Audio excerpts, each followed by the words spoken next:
Hi there, Jared Snyder here with Exential Wealth Advisors. I thought it would be interesting today to talk about where to be saving and investing money, especially for those of you that max out your 401k contribution. So if you're one of the fortunate people that have sufficient financial resources to be able to max out your 401k contribution and then have additional dollars to be saving and investing on an annual basis, where's the best place to do that? Let's talk about it. So first and foremost, congratulations. That's fantastic. If you're in that camp and you're maxing out your 401k contribution, man, that's a great place to start. And I would say, kudos to you for doing that.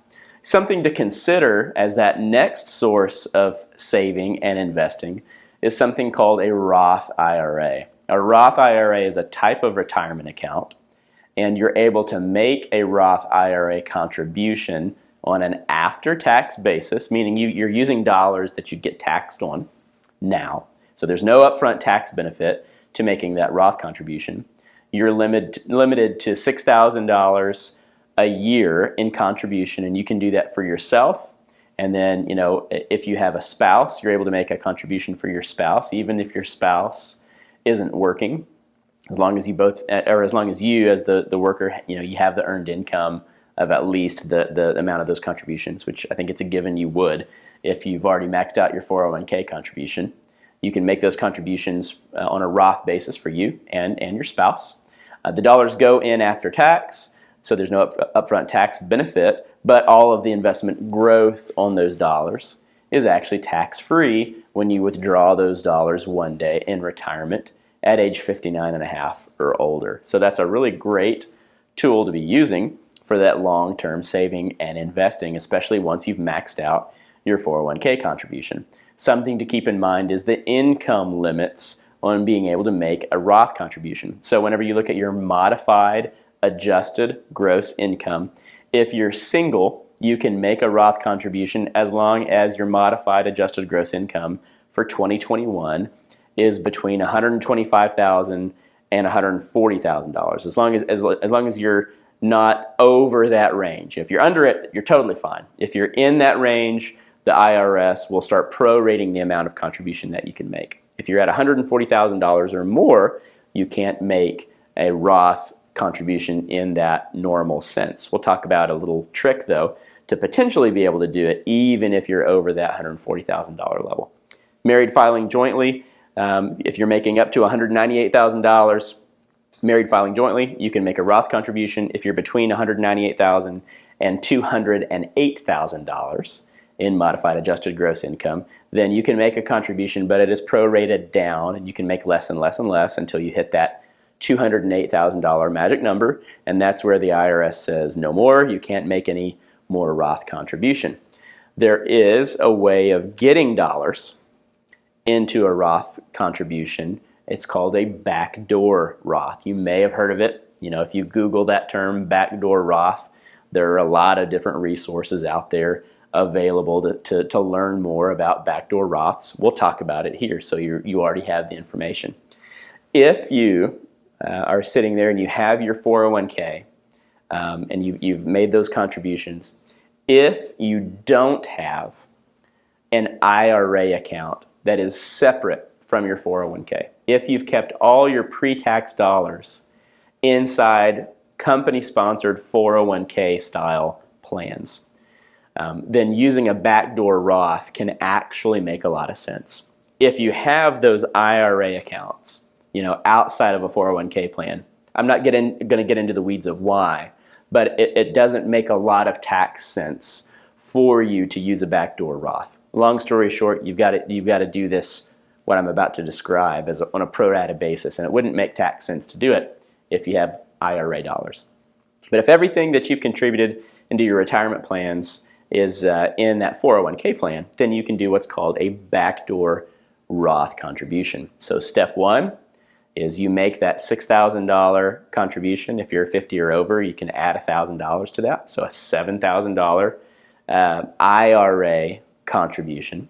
So you make it as a non-deductible IRA contribution. You don't get a tax benefit for that because you've made too much money to be able to deduct that on your taxes.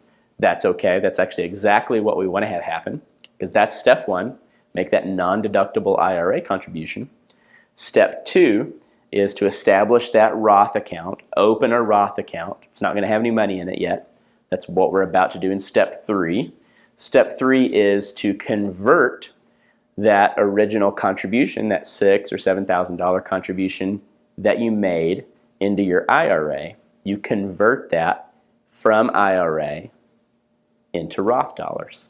And so the money moves from the IRA over to the Roth account. You've already paid taxes, really, on those dollars because you did not get a deduction on your IRA contribution. So it's a way of getting dollars into a Roth bucket, kind of through a little bit of a loophole in the tax code that Congress has never closed. Congress knows it's there.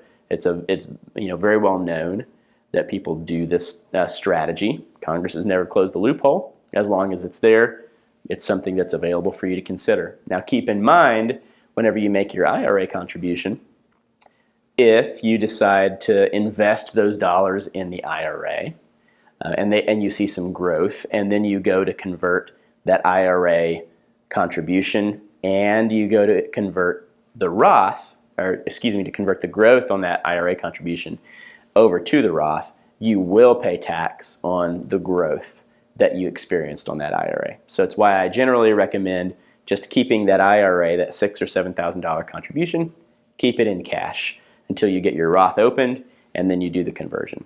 So maybe that felt a little long-winded, but it's a powerful tool, because think about it.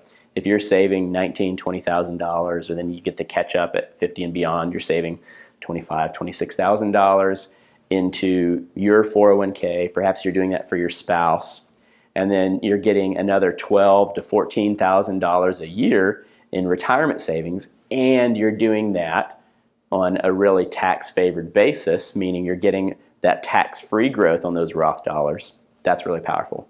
The one other way I would think about saving, if for whatever reason a Roth doesn't make sense, maybe a backdoor Roth doesn't make sense, maybe you're fortunate enough to be able to do a maximum 401k and fund a Roth and then still have dollars to be saving and investing, then use a taxable account. A taxable account is just an account that is set up that you have access to anytime. There aren't any limitations like there are on retirement accounts. So the dollars go into that account, and then they're invested, and however you want to have those dollars invested, those dollars grow over time. You can access them for any purpose, anytime, not just for retirement. You can withdraw them anytime when you need the liquidity. You pay taxes on the dividends and the income that those investments produce in the year that they're produced. You don't pay capital gains taxes on those investments until such time as you realize the gain. So if you have a $10,000 stock position that grows to $20,000, you've got a $10,000 gain. You don't pay tax on that gain until you sell it. So that's a really great, other way of saving and investing. Whenever you've exhausted the 401k, you've considered the Roth or the backdoor Roth, and maybe you've used it, maybe you haven't, then look at that taxable account as another way of saving and investing for the long haul. Hopefully that's helpful for you. Hope you have some good ideas from our conversation today. I know sometimes when we're thinking about things like backdoor Roths, that can kind of seem complex. So if you have questions on that, or if you're wondering, man, does that make sense to me? Should I incorporate that into my plan? Reach out to us. Give us a call. Shoot us an email. Let us know how we can help. We'd be glad to be a sounding board for you anytime. Thanks. Hope you have a great day.